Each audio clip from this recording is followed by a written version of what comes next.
জগন্নাথ বিশ্ববিদ্যালয়ের রেজাল্ট অনেক আগেই পাবলিশড হয়েছে তোমাদের। এখন কি তোমাদের সাবজেক্ট চয়েস দেওয়ার পালা।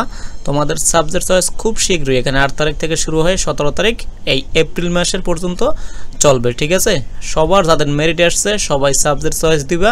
এখানে কাইন্ডলি আমি তোমাদের অনুরোধ করতেছি সাবজেক্ট চয়েস দিয়ে রাখবা, কারণ কি হয়ে যায় এবছরে এটা বলা যাচ্ছে না। কারণ এখনও অনেক বিশ্ববিদ্যালয়, অনেক না মানে সকল বিশ্ববিদ্যালয় এখন কি কোনো ওই যে মানে সাবজেক্ট দেয় না। ঢাকা বিশ্ববিদ্যালয় সাবজেক্ট এখানে চয়েস চলতেছে, এরপর সাবজেক্ট রেজাল্ট দিবে।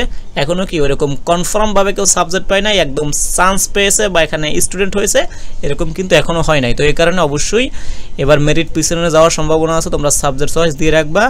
এখানে তোমাদের 4টা যে নোটিশ বোর্ড আছে, ঠিক আছে, 4টা রেজাল্টের এখানে যে আসনগুলো ডিস্ট্রিবিউট করা আছে এবং কত মেরিট থেকে চান্স পেতে পারো সেগুলো যদি একটু বলার ট্রাই করি, যেটা আমি আগেও বলে আসছি সেটা হচ্ছে, আর এটা বলবো এটা একদম শিওর হবে এরকম বিষয়গুলো না, এগুলো মানে বিগত সালের অ্যানালাইসিস করে ওই যে জিএসটির আগে যে পরীক্ষাগুলো হতো সেগুলো, তারপর এখানে জিএসটিতে এগুলো অ্যানালাইসিস করে বলা।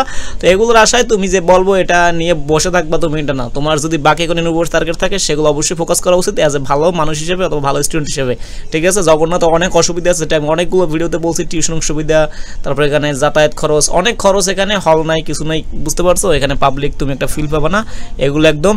আচ্ছা, তারপর যদি বলি এটা হচ্ছে এ ইউনিট, হ্যাঁ এটা হচ্ছে এ ইউনিট, তোমাদের একই সবগুলো, ঠিক আছে, এ বি সি ডি সবগুলো একই সাথে কি হবে, ওই সাবজেক্ট চয়েস শুরু হবে। এখানে আরেকটা সমস্যা হয়ে যাবে, যখন ওই যে রেজাল্ট দিয়েছে একসাথে সবগুলো রেজাল্টের ওয়েবসাইটে এখানে স্টুডেন্টরা 3-4 দিন পর দেখতে হয়েছে। রেজাল্ট যদি এরকম সবগুলো একসাথে সাবজেক্ট চয়েসের পাবলিশড হয় তাহলে আবার এরকম একটা সমস্যা হবে, আবার একটা এখানে ভেজাল বেজে যাবে।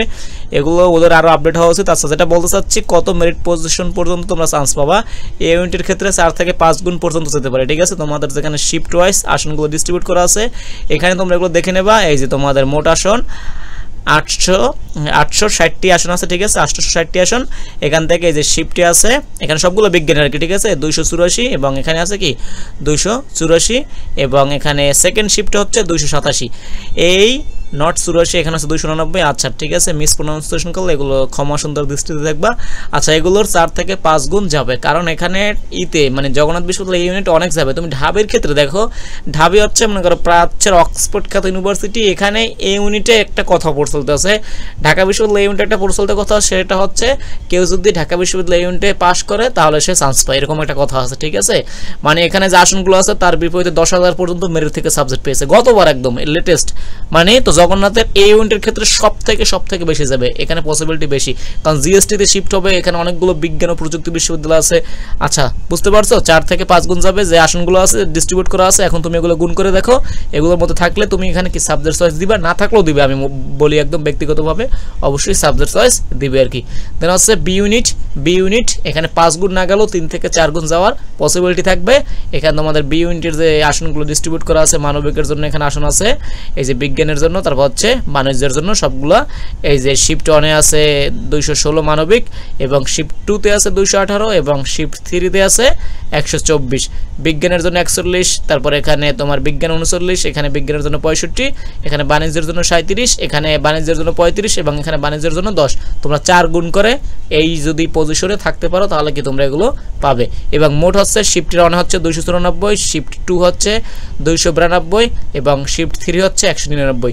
এর থেকে 3 গুণ 4 গুণ করে যদি তোমার এখানে মেরিট থাকে অবশ্যই পসিবিলিটি থাকবে, সর্বশেষ ওয়েটিং লিস্ট পর্যন্ত অপেক্ষা করতে হবে। আচ্ছা, দেন সি ইউনিটের ক্ষেত্রে একই কথা, যে শিফটগুলো আছে শিফট 1, শিফট 3, ঠিক আছে, 230, 290, এর থেকে তুমি গুণ করো এবং এখানেও আসনগুলো ডিস্ট্রিবিউট করে দেওয়া আছে, বাণিজ্য বিজ্ঞান মানবিক, বাণিজ্য বিজ্ঞান মানবিক। মানবিক হচ্ছে শিফট 1-এর হচ্ছে এখানে তোমার মানবিক হচ্ছে মাত্র এখানে নাই একটা আসনও, শুধু বাণিজ্যের জন্য 130টা 230টা, আর এখানে বাণিজ্যের জন্য আছে 230টা, বিজ্ঞানের জন্য 44টা এবং মানবিকের জন্য 16টা। বুঝতে পারছো, এখানে মানবিকের আসন খুবই কম, বিজ্ঞানের আসনও কম, যেহেতু সি ইউনিটের এখানে ব্যবসা শিক্ষা ইউনিটের আসনগুলো বেশি।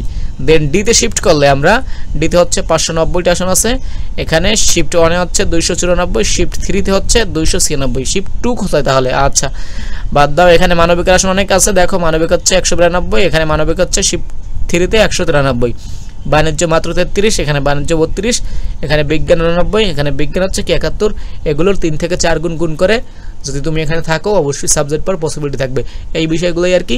Thank you all.